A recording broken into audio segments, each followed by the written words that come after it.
So, welcome to Study Chess with me. And this is the second part in a series of videos that I plan to run, plotting basically my personal journey in studying chess, in which I take my 12-year-old rating of 2149, and it hasn't been updated since, and hope to bring it up to speed and hopefully even stronger when I return to competition in 2022. Now, I invite you to join me in this journey, and I'm allowing you to study all of the material I am studying here in the video. I will be sharing all of the tactics that I studied, the positional play that I studied, the end games that I studied. And I'll put the positions in a way that you can actually follow them and study them on your own, whether on your own desktop, your laptop, or even your phone. I will also, because it would be kind of boring otherwise, I will be sharing all of my comments. And what I mean by that is not just because I think I'm some kind of wonderful person.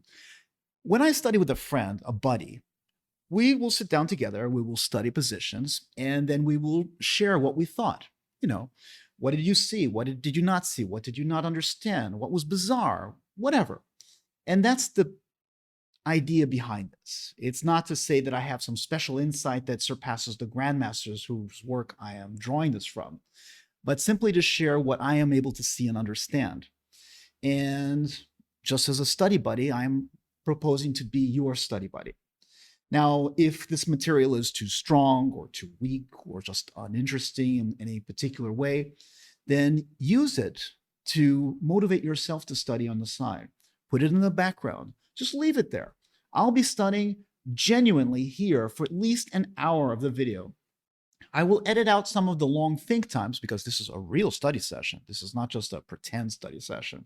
So if I see a tactical position that takes me, I don't know, 6 minutes to solve, well, I will be on camera for 6 minutes, but I won't record all 6 minutes. At least you won't be forced to see it. I will tell you, though, that I spent X minutes studying. So at least you will know that if you were able to solve it faster or finished faster, well, congratulations. And if it took longer, not a problem, but you will have a basis of comparison. Now, here I won't be studying our visualization exercises as well as openings. And it's not secrecy that holds me back. It's just that openings are very particular for every person. You will have different opening choices and preferences than I will. So what I'm choosing here are subjects that will be universally useful. And those are tactics, obviously, positional play, of which I am doing a refresher, and endgames. Now for tactics, I'll be using the website Chess-Based Tactics, which is my personal favorite for studying tactics. And there are others, and I'm not saying they're not as good or they're not suitable. Choose whatever works for you. But the positions will be visible here on the screen so that you can study them at the same time. And by the time I'm about to give my solution or my thoughts on it, I will warn you with, okay, I think I have the solution. So if you're still thinking about it, feel free to pause the video and continue thinking on what your solution might be. And then we can compare thoughts on this. After, I will go into positional play. And for that, I'm going to be drawing on the classic book, or books in this specific case, a trilogy by the Czech grandmaster Ludek Pachman. And he wrote this series called The Complete Chess Strategy, which I'm a big fan of. And it came out in the 70s, so it's not new. And there are other books that are more recent, and I'm sure that are equally as good or possibly even better. I don't know them all. These are the books that I chose, so I'm not suggesting this is the best or only way to study. This is just the one that I chose myself. Then I'll go into endgames. And endgames are frankly my Achilles heel, and I suspect they are the Achilles heel of a lot of players. So I will be using Dvoretsky's masterpiece, Dvoretsky's Endgame Manual. That's what it's called. I've just started this in the first video, and the first part deals with passed pawns, or actually just pawn endgames. And he presents some really hair-raising exercises, and I will be trying to solve these entirely on my own. And then I will share what I saw, what I failed to see, and we'll compare notes with what the great instructor says. So let's get started now and go directly to the tactics exercise with chess-based tactics. So let's take a look. It says it's 1629. And the rating, I should point out, is not for the entire exercise, which would be the normal thought process. It's actually only for the move in that exercise. So the second move, for example, could actually be really, really challenging. And if it were, then the rating of that second move would be much higher. It gives you rating points as well. So the higher the rating of that particular move, the more rating points you can win or lose, and vice versa. Okay, so white to play and move.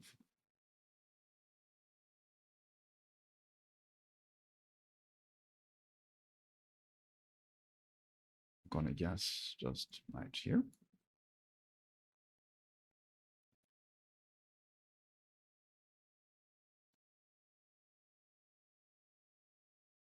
And that's it. Okay. Next position. And again, the first one tends to be really easy, so I don't expect any, real difficulties here.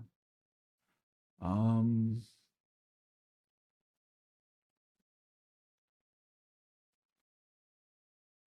this looks pretty straightforward. Rook check. And mate. Next position. And still 1649, and this is probably going to be the last of the easy positions. Yeah, this is pretty straightforward. Check. And mate. And I will be amazed if the next position is 1600 anything. But that's okay. The idea here is just to sort of warm you up, get you in the mood and feeling happy about yourself. I think that's a good thing. If you started with this hammer blow exercise in which you felt humiliated or unable to solve it, it might dismotivate you. So I think this is a nice touch by ChessBase, frankly. I've never seen it in another site. And I have tried them. 1820. Oh, it's not a big, difficult one, that's for sure. Okay.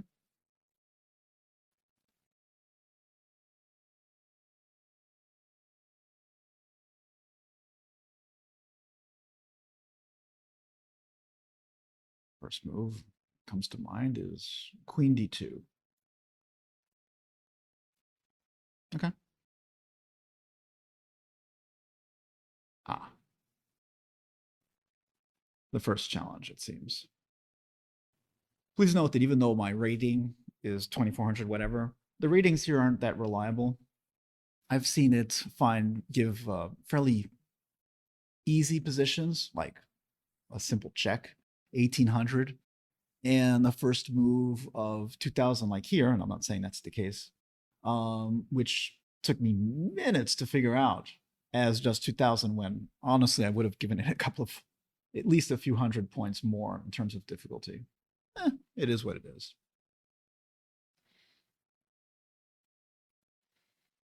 But the point is, yeah, just treat every exercise as a serious challenge and don't worry too much about the claimed rating. Okay. Black to move and win.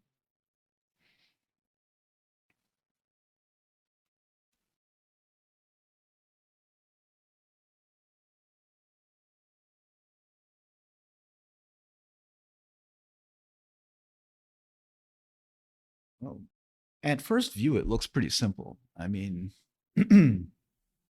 obviously, both queens are attacked simultaneously. So white's queen is attacked by the bishop, and black's queen is attacked by the knight. And at first view, I would say queen takes knight. And if queen takes bishop, then, well, queen takes knight back. And I'm up a piece. So let's see if I'm right.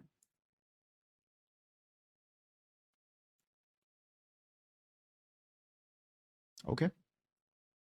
I don't expect these easy positions to last very long. Oh, now we're getting into the heavy stuff.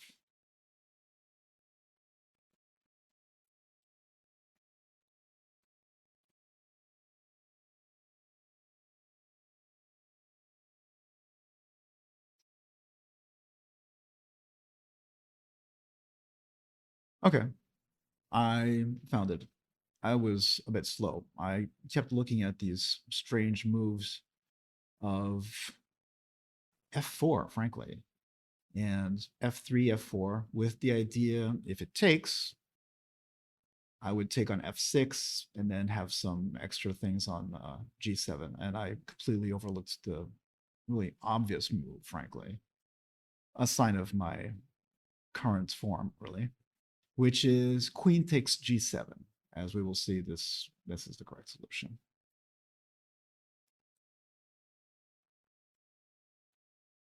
Take.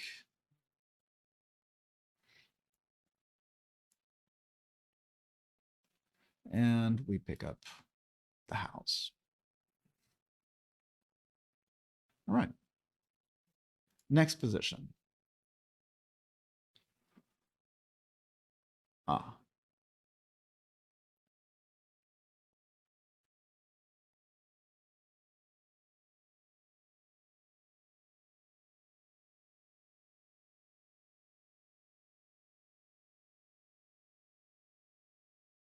Okay. This was actually pretty easy. It's a classic interference move. And the move is bishop e5. And I don't know if the engine's going to show both of these lines, but the idea is simply bishop e5 here. And I'm going to guess it's going to take with the rook because it's pretty much the only move. If queen takes bishop, then queen d8 mate. And if king moves, then we grab the rook because it's cut off. And finally, if rook takes, then we will have queen d6 check, which I'm guessing is going to be the main line. If king c8 after this, rook mate, or followed by mate, well, practically we pick up the queen. And if king a8, we'll mate him on the back rank. Okay, so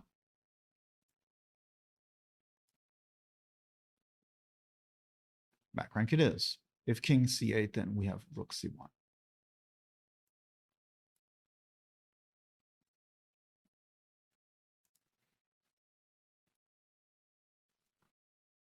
Now, one of the reasons why I usually start all of my study sessions, if I'm going to be studying multiple things with tactics, is that I find that it really starts my brain up. You know, I start thinking faster and sharper and more precisely. And frankly, end games and positional play, you're going to be needing to analyze all of the tactical consequences anyway. So this is a good way to get the motor started. So black's obvious threat is on g3, or ideas thereof, but white to move and win.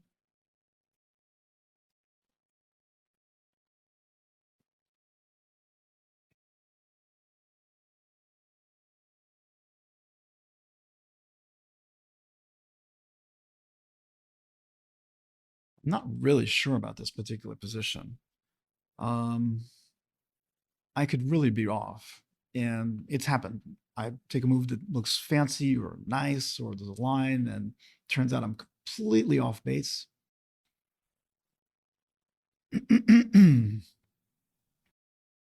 So, yeah, the hardest move seems to be the second, if my line is correct. If it's not correct, then this is all hot air. But we have to go with what we think. So, yeah, the first move that I see is obviously the one that stands out is knight c5. And the only thing that I see here that for interesting for black at least is because the rook is going to be completely closed in there would be rook g6. It's the move that stands out to me. I mean, he's piling everything on this g3 in the king position. So if I were to take straight away with knight takes bishop, then yeah, he's going to rain hell on my king position and I'll get mated or lose the house at the very least.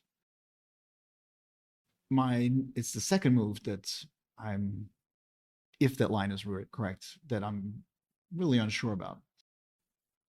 So knight c5, and I'll be showing this with a little board so you can see what I'm thinking about before I find out if I'm completely wrong or right. Is knight c5, rook g6, bishop f2, protecting g3 temporarily, and more importantly, attacking the back rank. So now, if obviously, if rook takes rook, rook takes rook, I'm threatening mate, and g3 is temporarily protected, so there's no immediate deadly check. If he plays instead rook b8 to protect the bishop, I just take it, and he still has that back rank bit weakness. So yeah, that's my going idea for now. But I won't be surprised if I'm really wrong.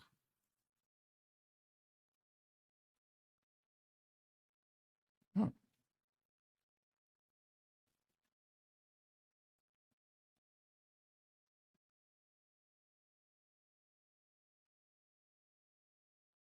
huh. Didn't see that one coming.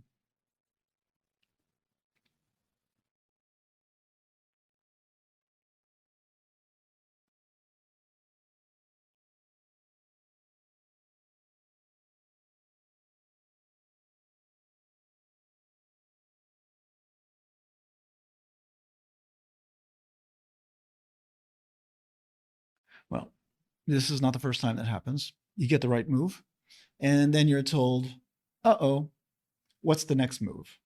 And as you can notice here, the rating of this particular move, the second move, the first was 1840 something, is now 2308. So this is obviously the real challenge. What do you play here? And I didn't consider this properly, so I have to look at this.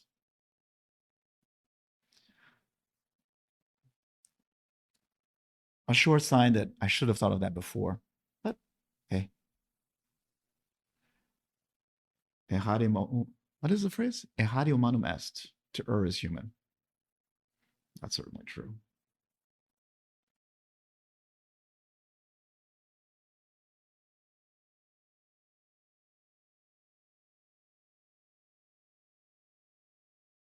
Well, I'm guessing I have to take. I really can't see any alternative. If I don't take, whatever I do, he'll play bishop takes e1, taking my knight, my rook, sorry. And yeah, I don't see any big wins there, unless I'm completely miscounting the material.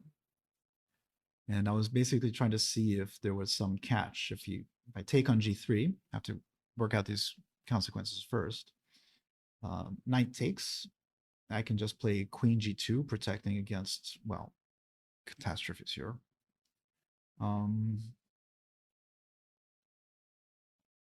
So queen takes, king takes, the knight is hanging, and yeah, I've gotten a piece for my pawn, and this is still posing a problem. Obviously, bishop f2 is not possible because of mate, so I'll just take and see what happens. Okay, and then what? If I play h2,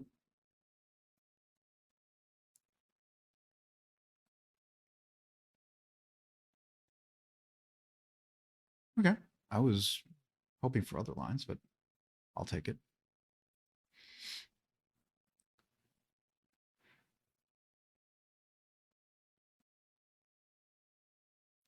And this is going to be the last tactical position I'm going to study before going on to the positional play in the works of Ludek Pachman.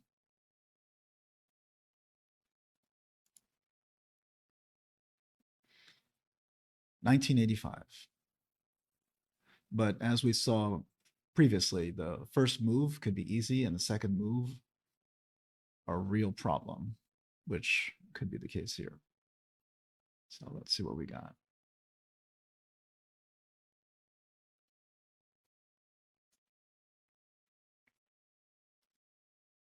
This looks actually pretty straightforward, unless I'm missing something. Obviously, there are discovered potential checks here with the queen. And rook takes e3. If bishop takes bishop b4, wins the queen. And if pawn takes bishop g3, wins the queen. Also, what else there is?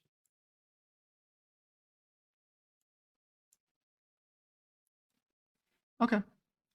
So let's move on now to the positional play study with Ludek Pachman. So this is the chapter on passed pawns. And we're now looking at the game between Philip and Urbanek. Now, a small note, Miroslav Philip is a grandmaster who, at least for me, is one that I first learned about because in the cross tables of the interzonals where the great Bobby Fischer played, he appeared there at bottom place. Now, I don't mean this to be disparaging because remember, this is the interzonal. The person who wins this is going to then be facing, well, the world champion for the title. So these are the last 8 players or whatever who are going to fight it out to discover who is going to be the challenger. So yes, he may have come in last, but he was last in a very elite group. Philip later on abandoned chess, from what I understood, and declared that he didn't miss it at all. I cannot state if this is true or not. This is what I overheard, well, actually read. But regardless, Philip is a player of note and obviously had an extreme culture and skill level. This is the Czechoslovakian Championship in 1954, and he's playing against a player called Karl Urbanek. I don't know who Urbanek is, so no comments there.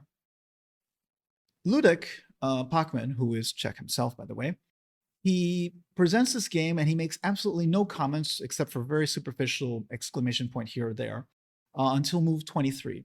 And that's fine, because let's not forget that the purpose of these games here is not to comment all the games and all the moves and explain everything about them. It is to focus on his theme, which in this case is passed pawns.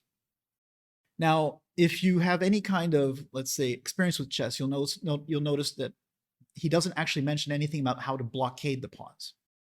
And that's because blockading passed pawns, which is a very important theme, is going to be the next chapter.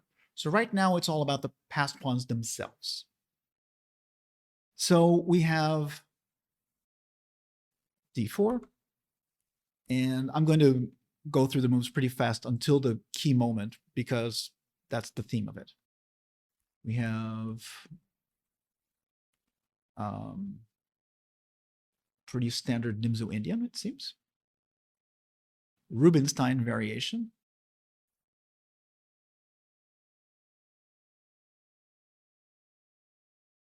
Okay. Nothing fancy going on. Okay.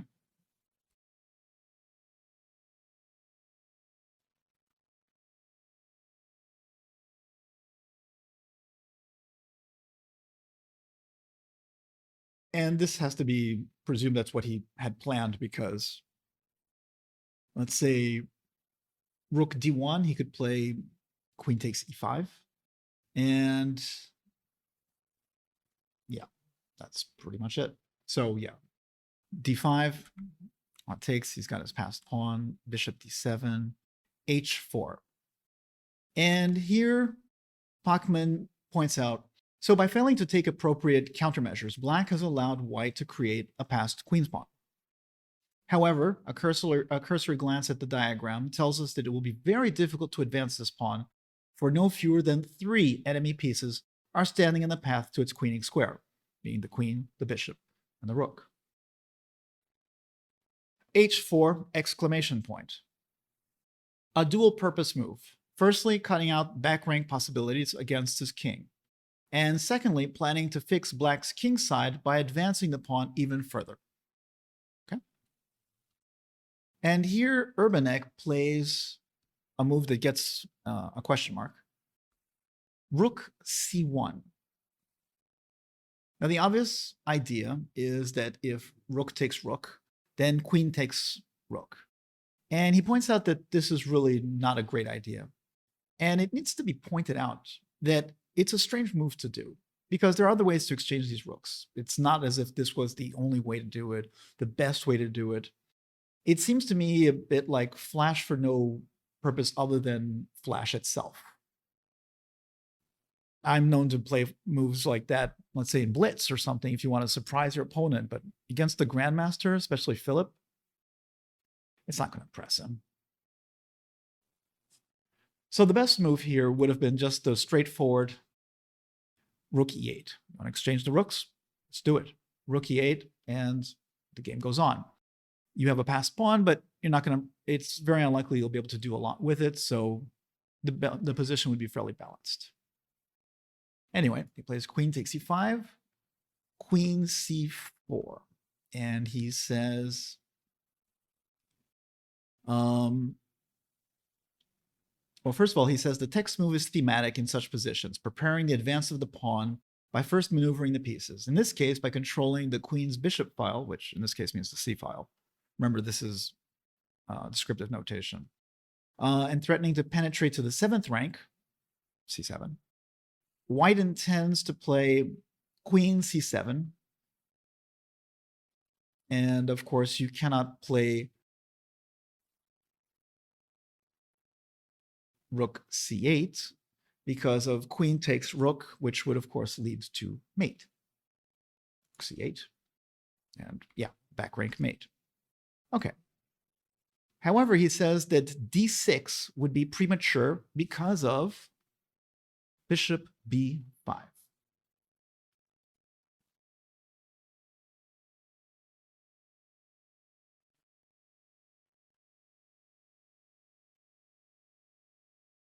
Now, I should point out that when I'm studying books like these, I don't believe in using engines at all. At all. If I'm doing a strong tactical thing in a strong tactical position and I'm not sure about my possible answer or the alternatives, sure, I'll consult an engine to find out where I went astray. Or maybe I was right as well. But in these positions, the idea is to try to develop your thinking process, your ability to analyze. And you can't really, I mean, you can, but I just don't think it's the best. Take these books, the Grandmaster Lessons and Commentary, and just receive them passively, just, like, and just go, yes, master. Like the Russian proverb says, and I think even Reagan quoted this once, believe, but verify. And in this case, it's just using your brain to always ask questions, just as if you were solving a position that had a known answer. Try to find it yourself. See what you would do. Can you reproduce the thought process? Because that's the only way you're going to be able to reach the same level of these players. As far as I mean, Urbanek may be an unknown nowadays, but me and you, we're far less known than he is. So we're not playing the Czech championship after all. So yeah, bishop b5. I mean, okay, offhand, d6 is not hanging. I mean, black has a very clear back rank weakness. So I'm guessing there's something else going on here. I mean, just as an example to illustrate. Rook, queen d2. Just leave the pawn hanging. Well, yes. You could take here. Then you get queen check, bishop e8. What else? Queen takes rook, queen takes queen takes bishop. It's not mate. Queen f8, rook takes f8, king takes, and drop a bishop. So the pawn isn't hanging per se. I'm guessing there's something else involved. And white doesn't have to be so passive as to just play queen d2, which doesn't actually do anything. I mean, white could play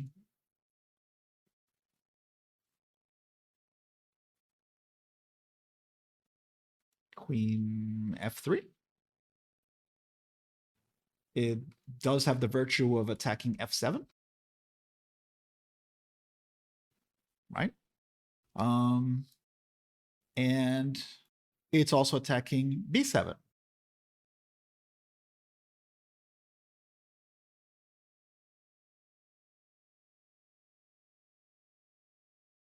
maybe this just amounts to an exchange of pawns. I'll lose b7 and I'll grab d6 or something, but still, it's not exactly d6 loses. It just might be d6 isn't the absolute strongest. The way he presented it, it looked like this was like an obvious refutation. It's not clear what Pachman meant here. Oh well. So let's go on. So queen e8, queen c4, queen e8. See what he says.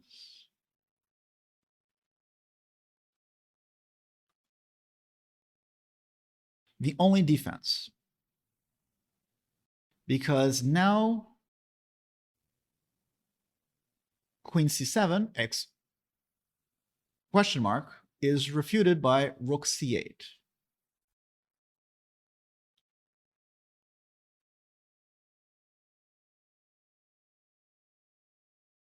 Yeah, if obviously I can't take on b7, but I could still come to f4.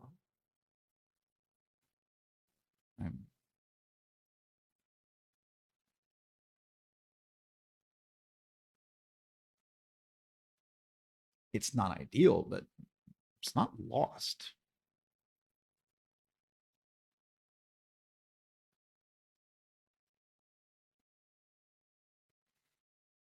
I'm going to chalk this up to an oversight. I mean, okay, I could turn on the engine now and maybe it'll tell me, you doofus, of course you have this move of 12 moves, but Pachman doesn't provide a line that's 12 moves deep to refute it. He just says, rook c8, end of game. I suspect that he may have overlooked queen f4. I mean, I'm not sure. I'm not saying that queen f4 is a good position, but it doesn't look like it's lost. Okay, so queen e8. He doesn't play. He plays queen b4.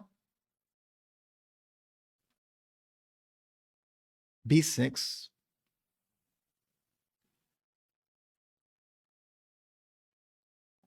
Rook e1. And he points out that rook c7 would be a blunder. The idea, of course, taking to a7 because of rook c8. Rook takes a7. I mean, that's the idea. Rook c1 check, king h2, queen b8. Yeah, that's pretty decisive. Yeah, that wins the rook here with the check on h2. No arguments.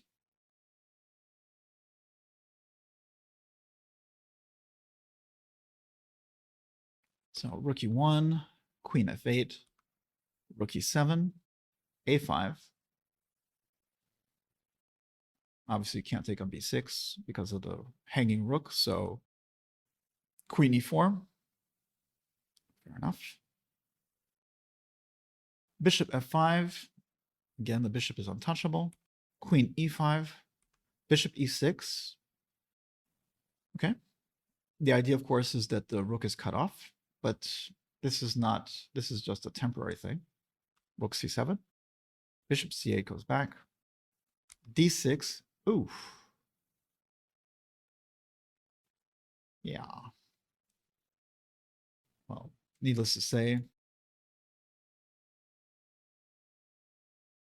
problem.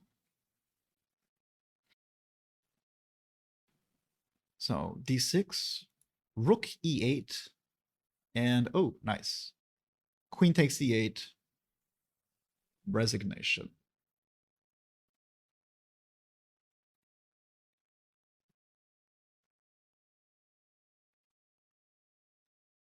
Cute. So the tactical justification for the resignation, just to be extra clear, is if queen takes e8, bishop takes f7 check, okay, queen takes, not rook takes bishop, because of course that would be losing for white. Rook takes bishop check, queen f8, and not rook takes f8 again because that leads to nothing, but d7.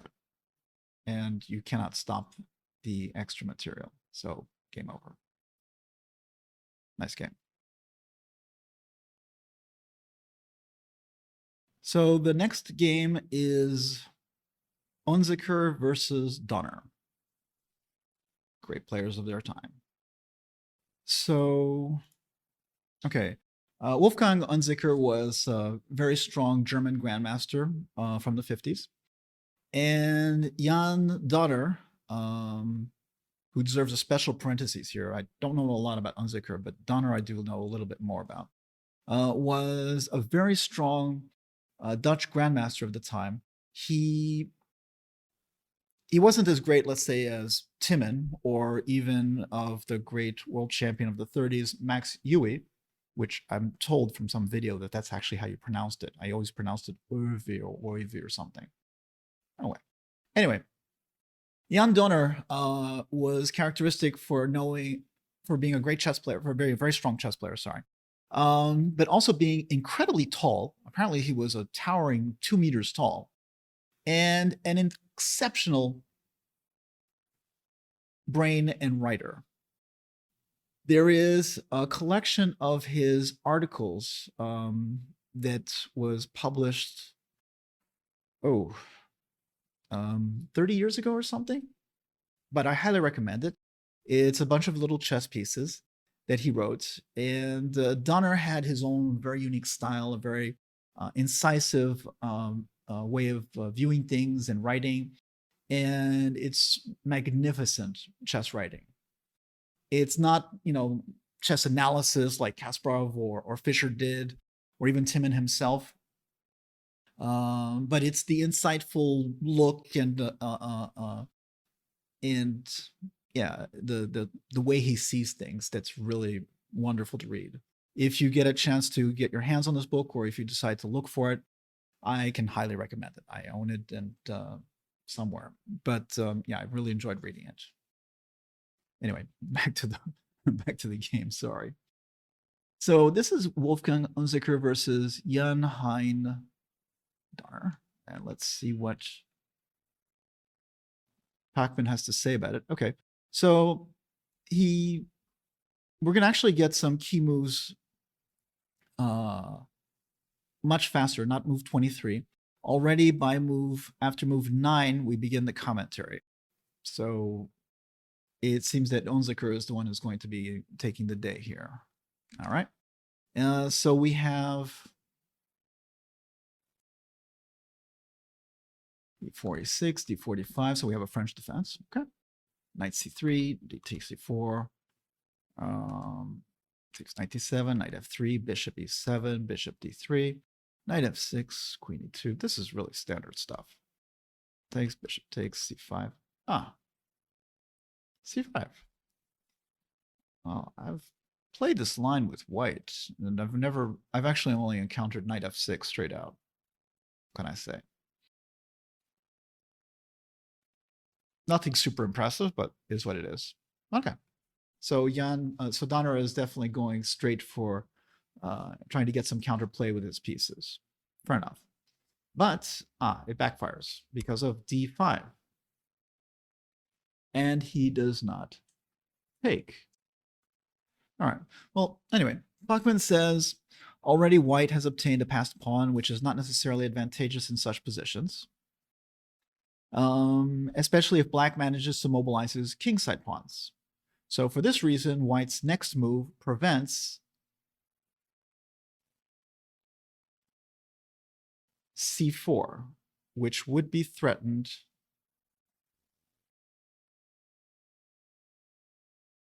is that right?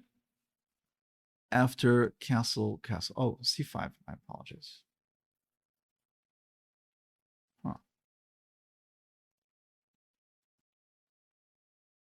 Oh, it must be f5. Yeah, this notation can throw you off, really. It just says pawn to bishop 4, which could be a bunch of different possibilities in descriptive notation. Sorry if I whine about this descriptive notation, but it's really a nuisance. And in today's day, I'm so used to algebraic that it takes me a while to get my head around it. Okay, so actually what he's saying is that the next move is designed to prevent, f5. Gotcha. By putting the bishop on f5. So castle, castle, and bishop f6. And he points out that bishop d6, which would be the natural blockading square, is not possible because of knight g5, which is very unpleasant. Yeah, not a lot of arguments here. Okay. So bishop f6, knight d2, exclamation point. Otherwise, black would have no difficulties after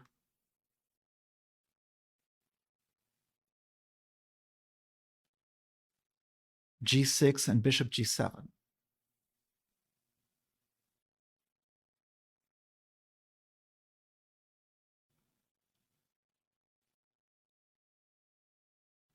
So the knight is now brought to the tactically favorable e4 square before black's own e-pawn can control it. Fair enough. g6.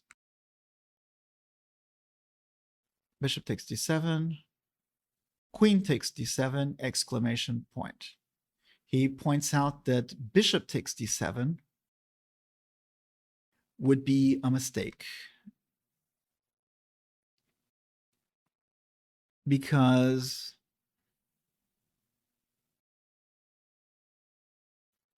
after knight e4, b6, knight takes f6, queen takes f6, c4, white would have the maneuver bishop d2, followed by bishop c3, and threatening f4 with pressure on the queen in the long diagonal, which would give him a clear advantage.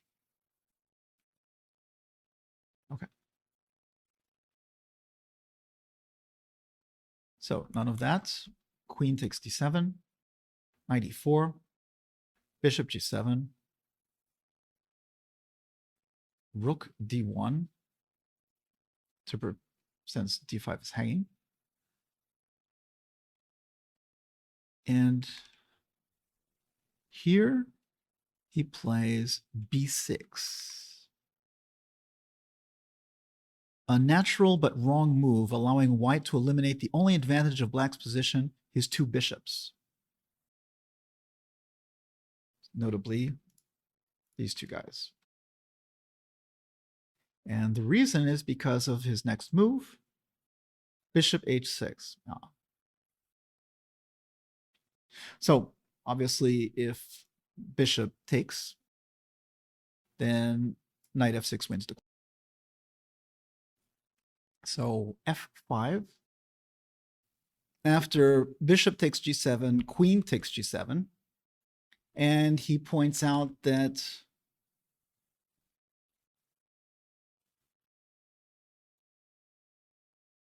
black's main problem is that he cannot block the passed pawn by occupying it with queen d6. So if he were to try king takes g7, knight c3, queen d6, then knight b5, bishop a6. Okay. Knight takes d6, bishop takes e2, rook e1, and yes, you will lose the pawn, because after the bishop moves, the e5 pawn is hanging. So, okay. So queen takes g7, knight c3, bishop b7. And again, he comments,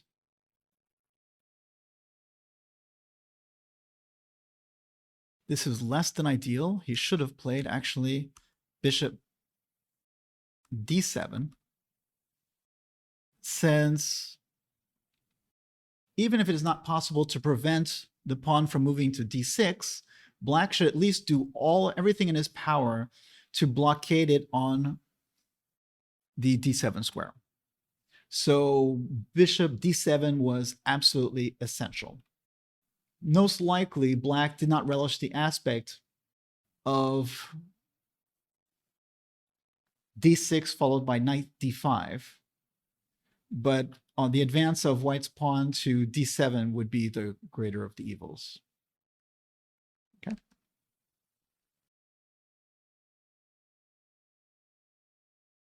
So bishop b7 and a4. An excellent move. To gain the full value from his advanced pawn, white must create additional points of attack. He now aims to weaken black's b pawn after rook a d8,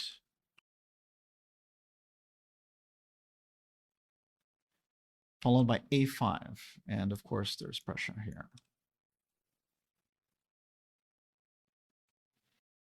Queen b5, attacking b6, etc.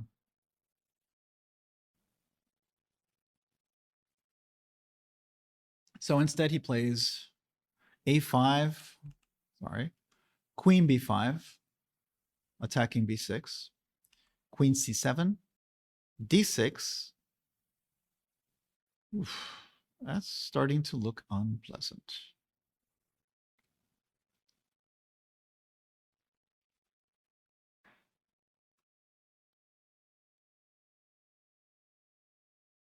Queen d8, and he points out that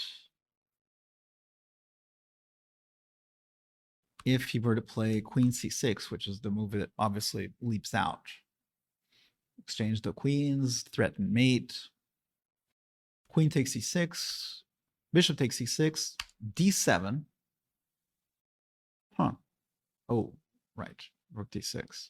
Rook f d8, rook d6, bishop takes d7.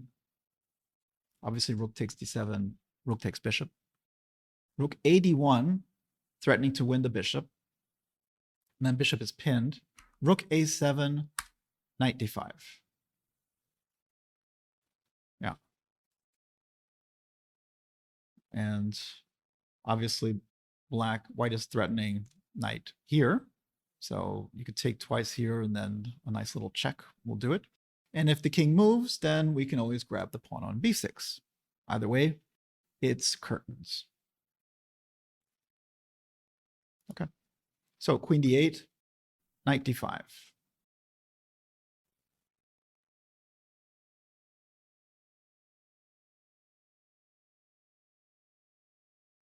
So this move forces the exchange of black's last minor piece. Since, of course, rook a6 here would allow knight c7. And after knight c7, rook a7, knight e6 is, well, decisive. And this is stronger actually than queen takes b6, just so you know, because, well, you've got queen b8.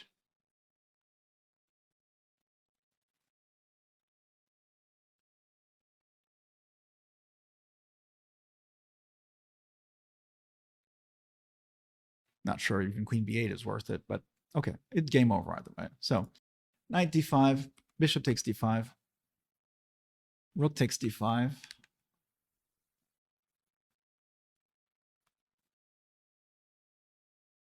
and he plays the rest of the moves without commentary. e4, rook a d1, king g7, d7, rook f6, h3, rook e6, queen c4, queen, rook e7, rook d6. Yeah, it's just penetration all over, man. Rook a7, queen c3 check, king g8, queen f6, rook a8, and queen takes e7. And Donner resigned. And yeah, it's not a lot to say about this. Obviously, queen takes queen. Promote, rook takes, doesn't matter. And white will be up a rook. So the above two games, the last two games, it's the book for reference, Philip versus Urbanek and Unziker versus Donner. They have one thing in common: the relatively rapid advance of the pawn to the queening square, made possible not only by the imprecise defense by the opponent, but also by subsidiary threats such as the attack on c7 in the c7 square in Philip's game, or the attack on the weak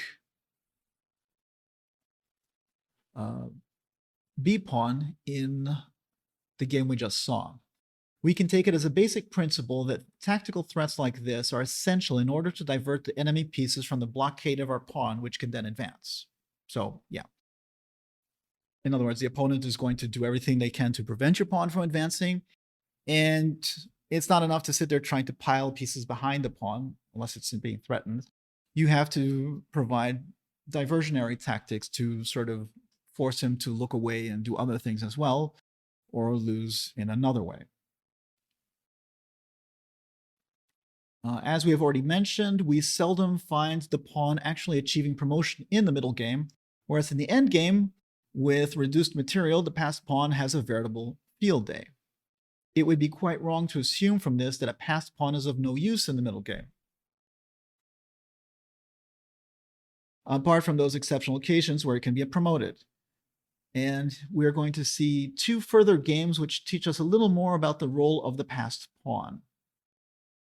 And I'm going to leave this for the next study session, since we've spent a considerable amount of time here, and I really want to move on to my endgame study with Dvoretsky. So we will finish the chapter on passed pawns in the next study session. So this is the next position in Dvoretsky's endgame manual. This is the chess-based version. You can find it in the chess-based shop. There's also the print book. You have multiple ebook versions as well. I happen to like this one because he actually designed it specifically to be used with chess-based. And by that I mean is that he makes use of the various tools, such as the metals and whatnot, to organize the material to indicate what their purpose is in each stage. And it's really nice. So this is a position by Herman Madison, presumably a composer. And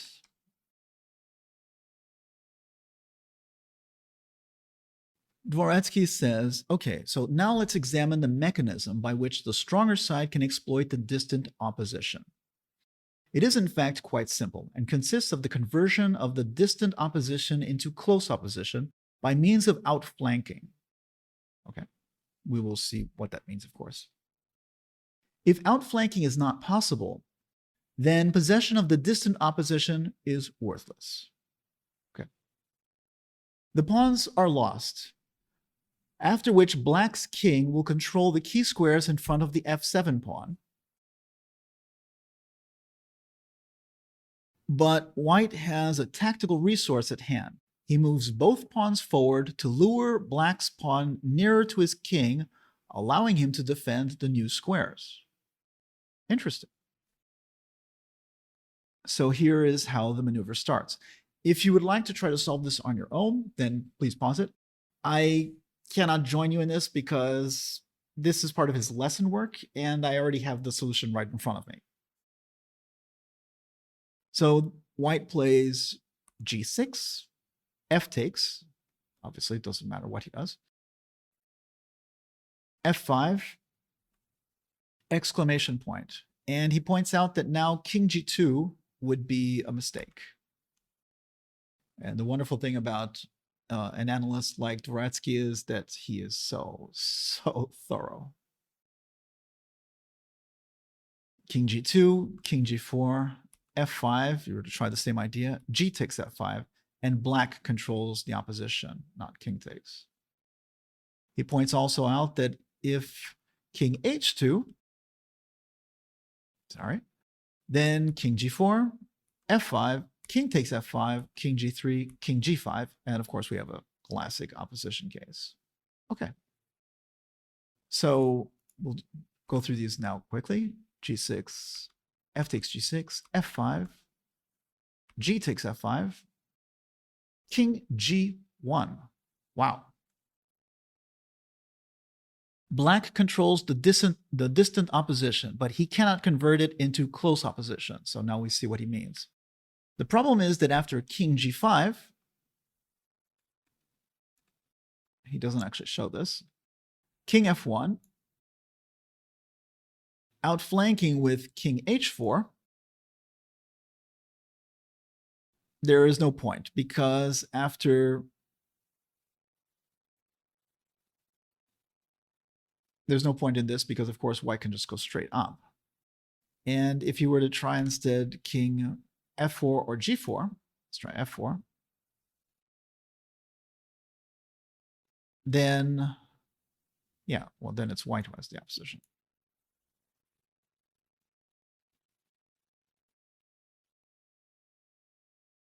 So black's king can't use the f5 square as it's blocked by his own pawn. And if the king and the pawn could both occupy the same square simultaneously, there's a thought, then one of the next moves, the outflanking, would be decisive. Unfortunately, the rules of chess don't allow such a thing.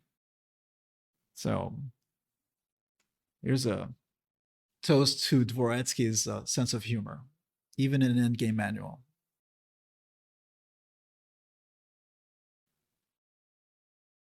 Not bad. Okay, so we go now to the next position in the endgame manual. And this is a position, as I mentioned earlier, by Jan Dertina, don't know where he's from 1907. So 114 years old. Dang.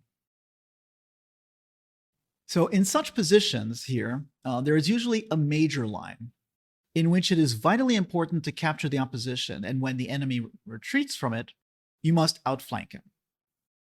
In this instance, that would be the F file. Imagine that black's king was on F7 and moved to one side. Okay. White must move to outflank him. Thus, king G2.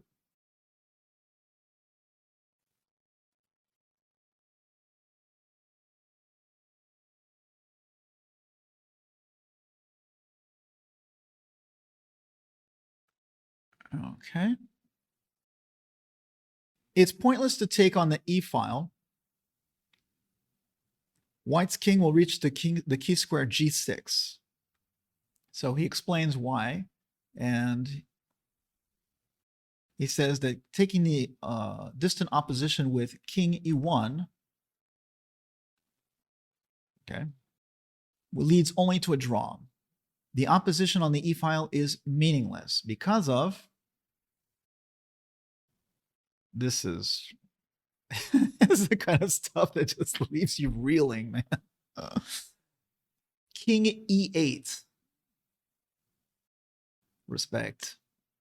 King E2. Okay. And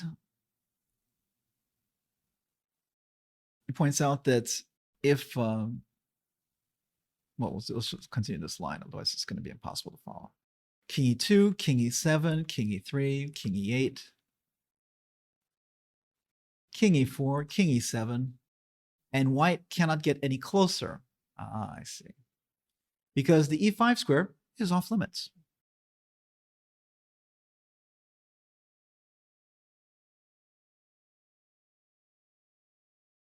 Right.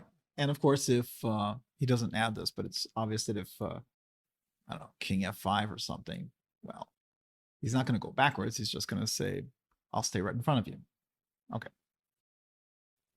After King E1, King E8, he also points out that King F2 has a different line, not radically different.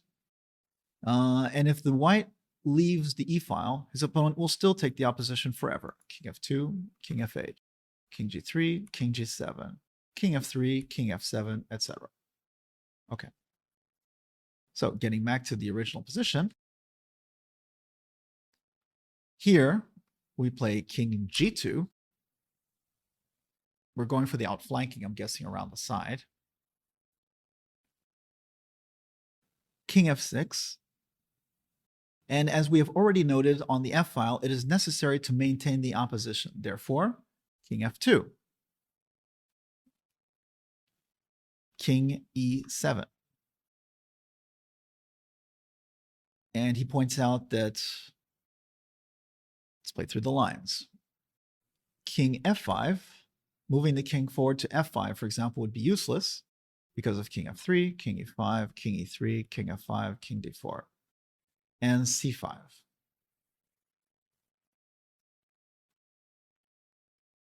Okay. As well as king g6, king e3, king f7, king d4, king e7, king c3, trying to go around, king d7, king b4, king c7, king a5, diagonal opposition, king b7, king b5, king c7, king a6 is winning.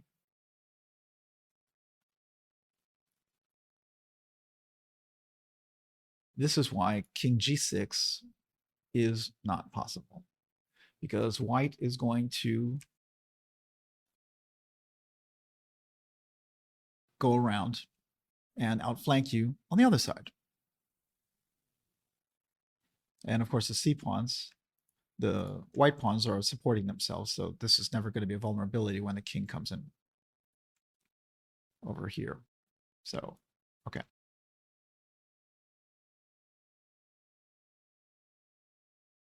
Okay. The real thing is that these lines are really long and complicated. And I don't claim to be able to calculate these myself. The important thing here is that, yes, you have to calculate them, you have to understand distant opposition, but it also helps to understand what he means by outflanking. He talks about not working too much on general principles, but this is actually a principled way of approaching it. If you understand that if he comes to g6, as he did here, and then you will outflank him on the other side because of the two pawns here. So that's useful. And it's something that I can more easily understand, at least conceptually. It will guide your calculations because we're not engines, we can't calculate every possible move.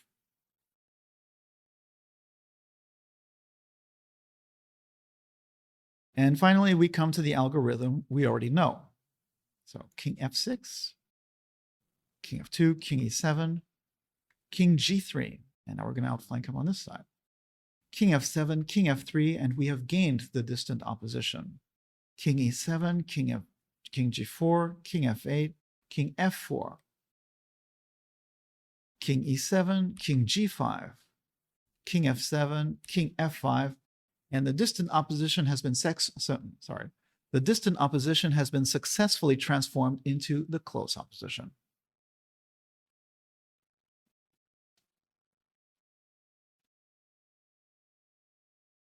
It's a wonderful lesson, and I will feel really great about myself when I'm able to solve one of these positions on my own.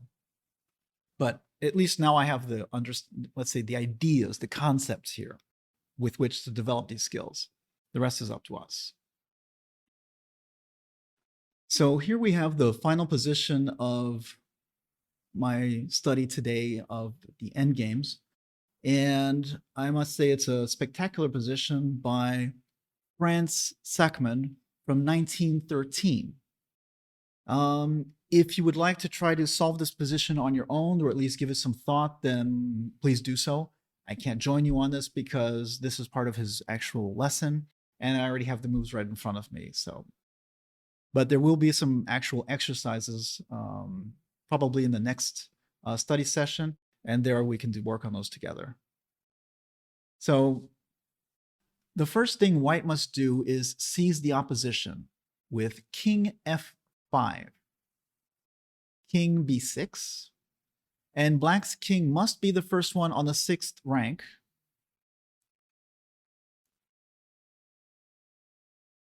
Oh, sorry, that's the 7th. On the 6th rank.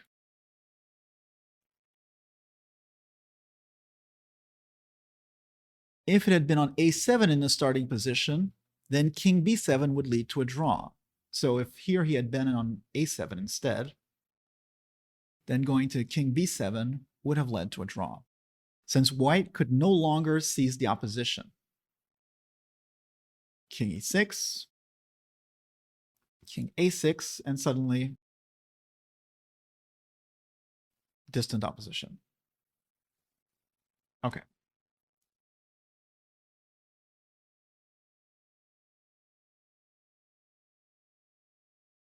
So king b6, king f6, exclamation point. And the rest is the standard technique of converting distant opposition into close opposition. Here, the major line, the main line, is the seventh rank. So king b7, king f7. And he points out that king e5 would be a mistake because of king a7 draw. Worth working out, no doubt. No, it's actually pretty obvious. I say obvious because it's presented to us this way, but whether or not I would see it that way in a live game, of course, is debatable. King b7, king f7, king b6, king e8, outflanking, exclamation point. And he points out that if instead he had played king b8 as opposed to king b6, then it would be king e6, outflanking. Huh. Interesting. So king b6, king e8, king a7, king e7, and we already have the distant opposition visibly so now. King a8, king d6, pawns are going down, king b7, king d7. Now, he points out that though king d7 is a winning solution, clearly, and whatever,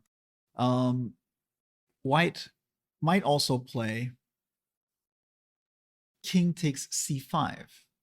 And the line he gives here is king c7, king b4, king b6, c5 check. And he notes that after king a6, king takes a4, George Walker analyzed a similar position as far back as 1841. Wow. We shall return to it in our next section, Mind Squares. Okay. Wow. That should be something. Okay. So getting back to the official solution, king b7, king d7, king b6, king c8, outflanking. And yeah, obviously here, black is going to be completely cut off, and we will grab all of the c pawns here.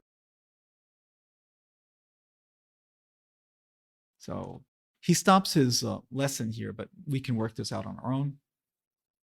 It doesn't matter a lot.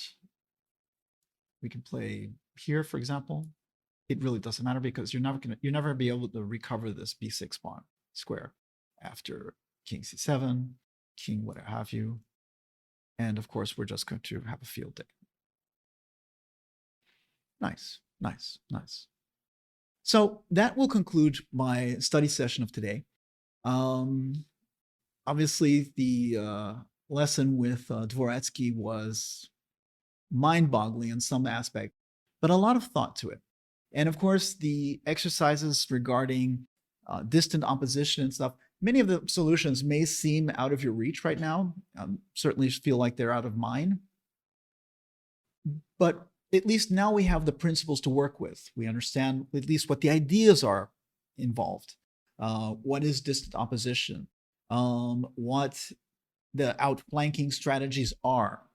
And since we don't have hash tables and billions of moves to analyze, like normal middle game positions, these will help guide our analysis so that we can be more directed in how we conduct our study of the positions to try to find the solutions and work out the best moves. In any case, thank you for joining me. Happy chess and good mates.